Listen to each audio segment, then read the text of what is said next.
In the quiet rhythm of the soil beneath our feet lies one of agriculture's oldest secrets, a secret so simple, so inexpensive, that it threatens an entire industry built on dependency. A soil mix that costs less than $2 to make, a blend so effective it can accelerate plant growth up to 8 times faster in early stages. And yet, few farmers are told about it. Why? Today, we uncover the story of the so-called banned $2 soil mix, a natural formula rooted in ancient agricultural wisdom, and why modern industrial agriculture quietly moved away from it.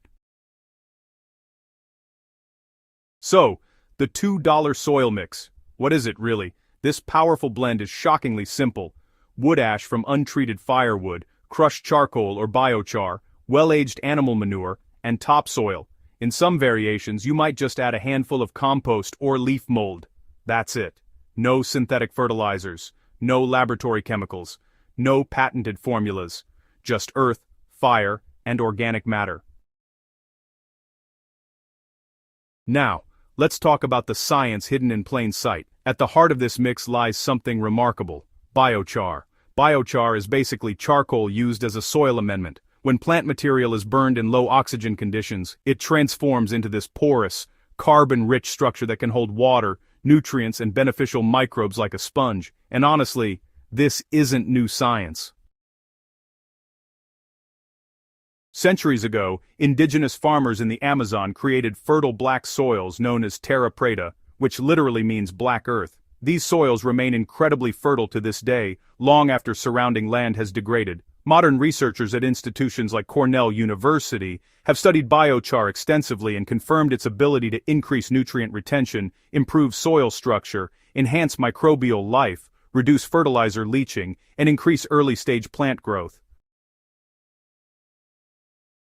When combined with wood ash, which is rich in potassium and trace minerals, and aged manure that's packed with nitrogen and microbial life, the result is a soil environment that plants, well, they just thrive in almost immediately. Seedlings often show dramatic early vigor. Roots expand rapidly. Leaves deepen in color. Growth accelerates. In controlled garden trials, early vegetative growth has been observed to increase several-fold compared to untreated soil. So, why does it work so fast? Plants grow quickly when 3 things are abundant: available nutrients, stable moisture, and active microbial life. This $2 soil mix delivers all 3 at once. Biochar creates microscopic housing for microbes. Manure inoculates the soil with life. Ash provides fast-acting minerals. Topsoil anchors the ecosystem. Instead of feeding plants directly, this mix feeds the soil, and the soil feeds the plant. It's really a biological engine.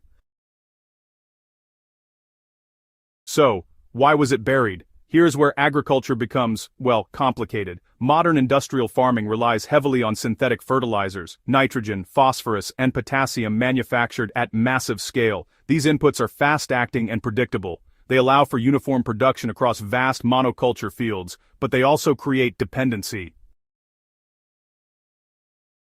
Synthetic fertilizers often degrade soil structure over time. They feed plants but not soil biology. Repeated use can reduce microbial diversity and increase runoff pollution. Natural soil systems like those enhanced by biochar and organic amendments do something different. They rebuild soil resilience. And resilience reduces dependency. Large-scale fertilizer industries generate billions annually. Natural soil building practices, they are local, low-cost, often homemade, no patents, no recurring purchases, no supply chain leverage.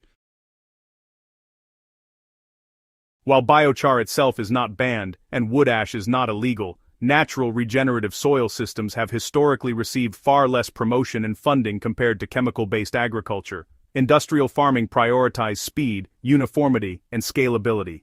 Regenerative practices prioritized ecology. The result? The simpler system faded into the margins. But the story doesn't end there. Across the world, from smallholder farmers in Africa to regenerative ranchers in North America, biochar and organic soil blends are quietly returning. Researchers at University of California, Davis and other institutions are studying how biochar reduces greenhouse gas emissions and improves long-term soil fertility. In Kenya and across East Africa, small-scale farmers have begun experimenting with charcoal-based soil amendments to improve depleted soils without relying on expensive imported fertilizers. The results? Stronger seedlings, improved drought tolerance, higher yields in degraded soils. Not magic, just soil biology restored.